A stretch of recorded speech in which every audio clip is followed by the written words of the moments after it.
अगदी हरिभक्त पारायण असतील किंवा वारकरी असतील, माळकरी असतील, महाराज लोक असतील,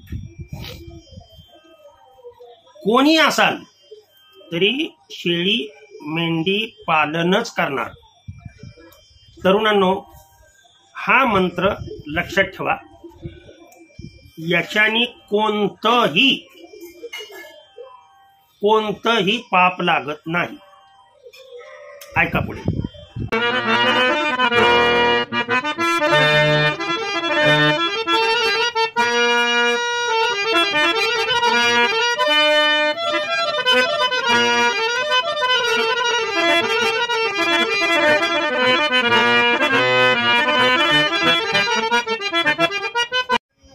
मी माळकरी आहे, मी उपाशी मरीन, परंतु मी शेळी मेंढी पालन करणार नाही किंवा गाय पालन करणार नाही किंवा म्हैस पालन करणार नाही, कारण माझ्या हातून हे विकताना पाप घडतं, असं जर एखाद्याला वाटत असेल तर हे आपलं अज्ञान आहे बरं का. लक्षात ठेवा.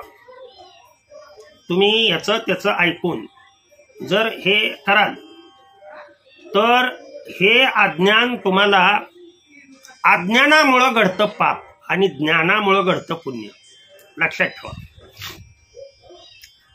ज्ञानेश्वरीचा 3रा अध्याय जर उघडला तर त्या अध्यायामध्ये तुमच्या लक्षात येईल,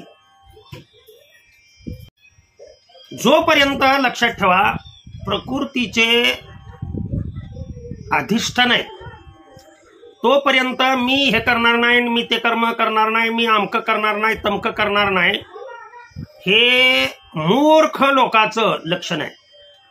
आलं का लक्षात? आणि हे एक अज्ञानाचं प्रतीक आहे. असं माऊलीनी 3ऱ्या अध्यायामध्ये, तुम्हाला मी ओवी वाचून दाखवतो म्हणजे लक्षात येईल तुमच्या.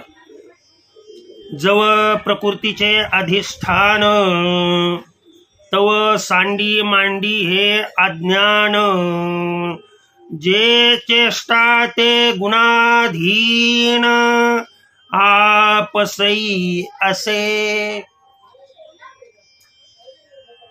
प्रकृती जी आहे ती जोपर्यंत, कारण तिचा संबंध जोपर्यंत आहे, प्रकृती हे कोणाचं कार्य आहे तर इंद्रिय धारण केलेला सर्व त्याच्या आश्रयाने हे कर्म हे घडतच असतं. फक्त जे घडत असलेलं कर्म आहे तुमच्या हातून, ते कर्म फक्त भगवंताला अर्पण करायचं बरं का. काही असू द्या, काहीही असू द्या. तुम्ही गोपालन करत असाल, गाय विकत असाल, गाय तुमची मरायला लागलेली आहे आणि कसाबाला तुम्ही विकताय, तुम्ही म्हणताय कसाबाला कशी विकायची, पाप लागेल. आणि हे पाप, किंवा शेळी मेंढी पालन आम्ही करतोय सर आणि तिची पिल्लं आम्ही शेवटी खटकालाच विकतोय ना, परंतु हे पाप पुण्यामध्ये मी करतोय असा जर कर्तेपणा जर तुम्ही घेतला तर लक्षात ठेवा तिथं पाप पुण्याची प्रश्न येतो.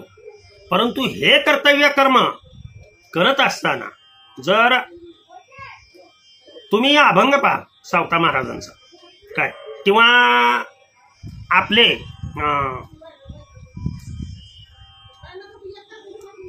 सोनार संत नरहरी सोनार यांचं उदाहरण घ्या.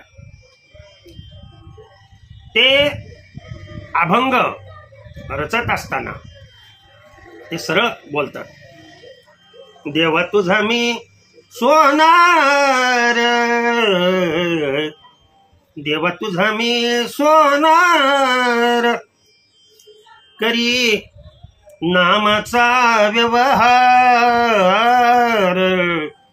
देवा तुझा मी सोनार, देवा तुझा मी सोनार, मना बुद्धीची कातरी, राम नाम सोने चोरी, सोने चोरी, मना बुद्धीची कातरी.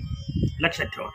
किंवा सावता महाराजांचं उदाहरण घ्या, कांदा मुळा भाजी, कांदा मुळा भाजी, अवघी विठाई माझी कांदा मुळा भाजी, अवघी विठाई माझी अवघी विठाई मो माझी, अवघी विठाई हो माझी. जय हरी विठ्ठल, जय हरी विठ्ठल, जय हरी विठ्ठल, जय हरी विठ्ठल. या सर्व संतांनी कधी कर्माचा त्याग केला नाही बरं का, लक्षात ठेवा. कर्माचा त्याग तुम्ही देह जोपर्यंत आहे, लक्षात ठेवा, तोपर्यंत कर्माचा त्याग तुम्ही करू शकत नाही. तुम्ही अनेक त्याच अध्यायामधली पुढे ओवी वाचतो मी.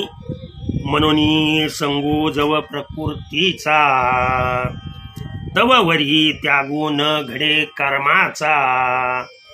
नीट लक्षात द्या, प्रकृतीचा संग जोपर्यंत आहे तोपर्यंत कर्म तुम्ही तुमच्या वाट्याला आलेलं कर्म ध्यानात आलं का तुमच्या, हे तुम्ही त्यागू शकत नाहीये. फक्त हे कर्म करत असताना मी माझ्या भाषेत जर सांगायचं म्हटलं तर ते असं सांगेन.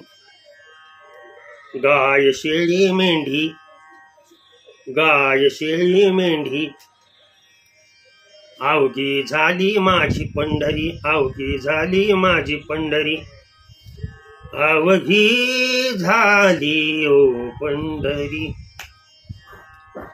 आलं का लक्षात? त्यांच्यामध्येच देव हरिरूप, जसं लसूण मिरची कोथिंबिरी, अवघा झाला माझा हरी, तसं गाय शेळी मेंढी अवघा झाला माझा हरी, अवघा झाला माझा हरी. मुद्दाम सांगतोय हे, कारण काही अज्ञानी हे कर्तव्य कर्म करत असताना तुम्ही शेळी मेंढी पालन करायला लागला. एखादा मुलगा वारकरी आहे किंवा हरिभक्तपरायण आहे, कीर्तन करतात ते, आणि त्यांना आडवे लावणारे, अरे कोंबड्या पाळू नका. बावळट आहेत का ते महाराज? मी इथे मुद्दाम बोलतोय, तुम्ही कर्तव्य कर्म जर करणार नसाल तर त्याच्यासारखं पाप कोणतंही आयुष्यामध्ये नाही, लक्षात ठेवा. त्यामुळं कर्म पुढे मी दृष्टांतानी आणखीन सांगणार आहे, लक्षात ठेवा. परंतु मला हे सांगा, शेळी पालन करायचं आहे हा बुद्धी देणारा कोण? तोच. हिला झालेली पिल्ले आपणास विकावायची आहे हा बुद्धी देणारा कोण? तोच. लक्षात ठेवा, मी सांगतोय त्या गोष्टी. आणि त्या समोरच्या व्यक्तीला तो खाटी काय का पाळीव गिराय काय, ह्याला विकायला लावणारा, ती बुद्धी देणारा सुद्धा कोण? तोच. अरे घेणाराही तोच आणि देणाराही तोच रे. इथं द्वैत नाही से करा की आपल्यापासून मी म्हणजे तो आणि तो म्हणजे मी, माझा हरी हा माझ्यामध्ये, माझा हरी या शेळीमध्ये, या मेंढीमध्ये. लक्षात ठेवा,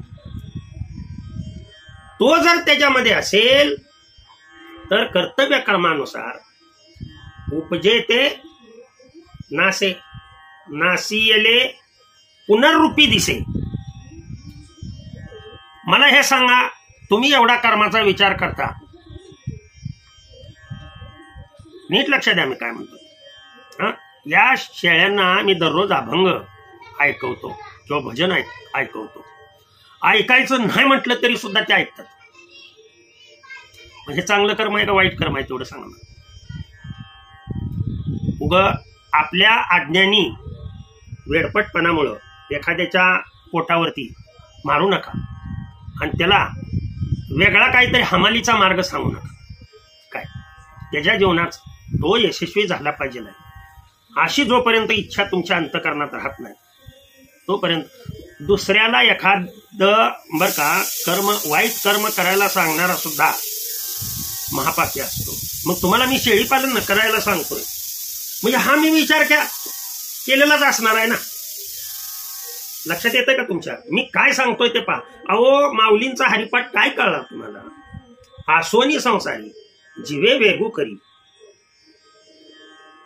संसारातच राहून देव पाहायला शिका, असं माऊलींनी हरिपाठात सांगितलंय.